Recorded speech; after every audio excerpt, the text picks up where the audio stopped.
Hello दोस्तों, स्वागत है एक बार फिर से आपका हमारे इस यूट्यूब चैनल में जिसका नाम है कैरियर कोचिंग सेंटर।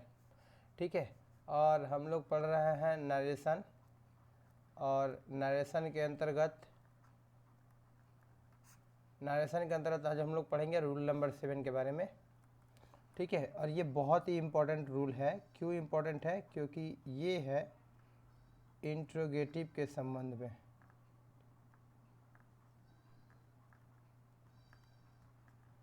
ठीक है, इंट्रोगेटिव सेंटेंस होगा तब के लिए है।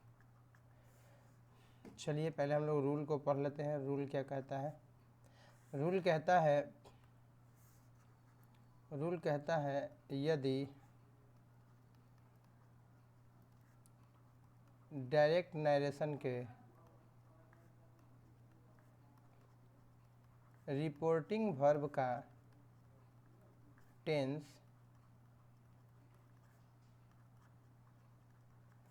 पास्ट टेंस में हो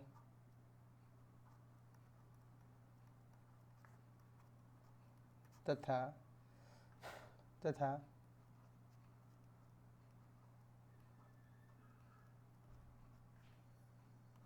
रिपोर्टेड स्पीच का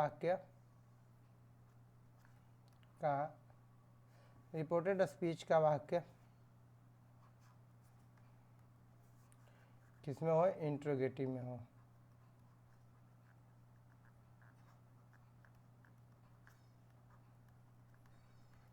इंट्रोगेटिव में हो तो उसका इनडायरेक्ट नरेशन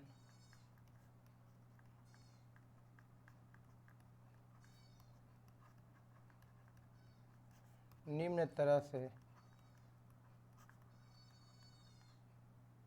बनाते हैं। ठीक है, इसका इनडायरेक्ट नरेशन निम्न तरह से बनाते हैं। कहने का क्या मतलब हुआ? मतलब ये हुआ, अर्थात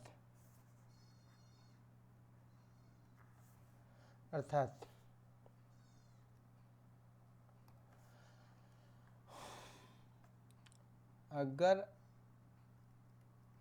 सेड लिखा हुआ रहेगा तो अब तक से हम लोग उसको टोल्ड में बदलते आ रहे हैं, लेकिन अब हम लोग इसको किस में बदलेंगे? आस्क्ड में बदलेंगे।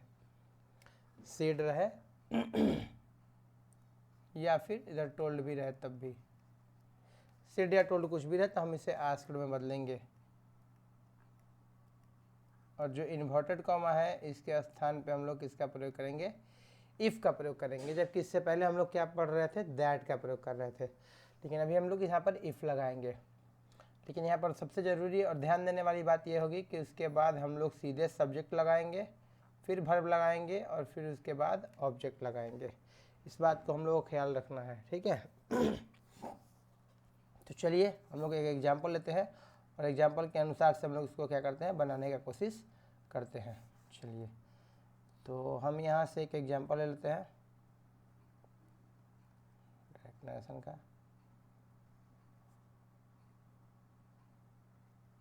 She told me am I a boy।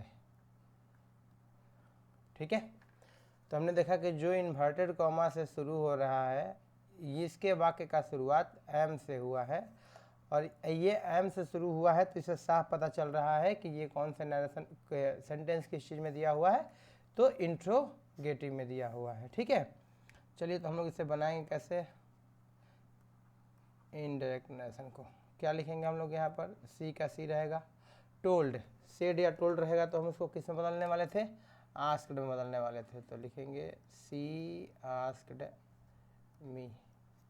अब रहा बात यहाँ पर इन्वर्टेड कॉमा, आपको साफ साफ दिखाई दे रहा है। इन्वर्टेड कॉमा में दोनों बंद किए गए, डबल इन्वर्टेड कॉमा है, तो इसके जगह पे क्या लगाने के लिए बोला गया है? इफ़। तो हमने यहाँ पर क्या लगा दिया? इफ़। अब उसके बाद यहाँ पर क्या है? हमको सब्जेक्ट। तो सब्जेक्ट में हमारे पास क्या दिखाई दे रहा है? ध्यान से देखिएगा, आई दिखाई दे रहा है। अब यहाँ पे मिलाएंगे, ये रहा हमारा आई, और ये कौन से पर्सन का है? फर्स्ट पर्सन का।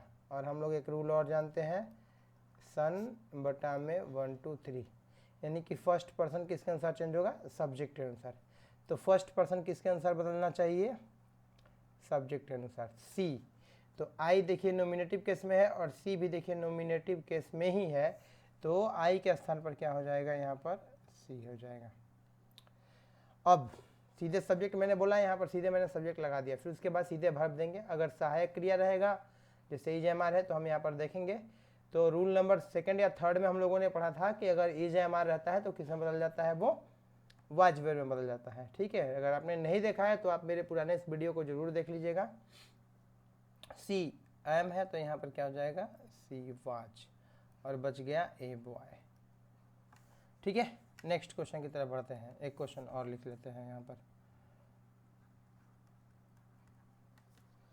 एक क्वेश्चन और लिखेंगे यहाँ पर। अगला क्वेश्चन क्या है, अगला क्वेश्चन है ही टोल्ड मी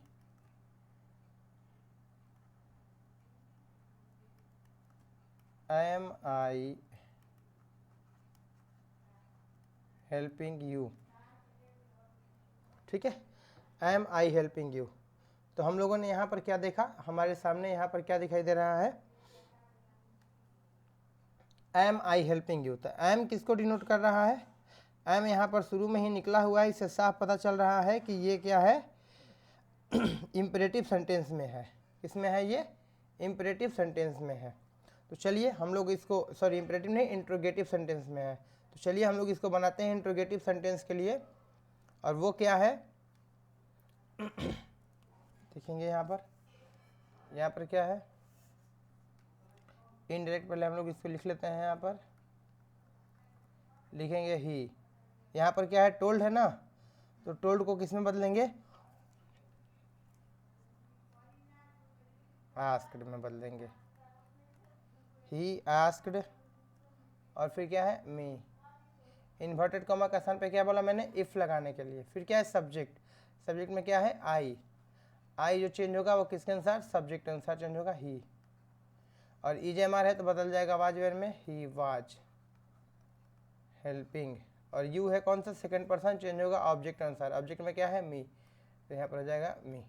तो आई होप कि आपको ये वीडियो समझ में आया होगा। अगर आपको ये वीडियो समझ में नहीं आया तो प्लीज़ आप जा कर के मेरे पुराने वीडियोज़ को देखिए, आपको बातें समझ में आ जाएगी। अगर उसके बावजूद भी आपको बातें समझ में नहीं आती है तो आप मुझे कमेंट बॉक्स में कमेंट कीजिए, मैं आपको हर कमेंट्स का जवाब दूंगा और आपको बताने की भरपूर कोशिश करूंगा। चलिए मिलते हैं अगले वीडियो में, तब तक के लिए जय हिंद, जय भारत।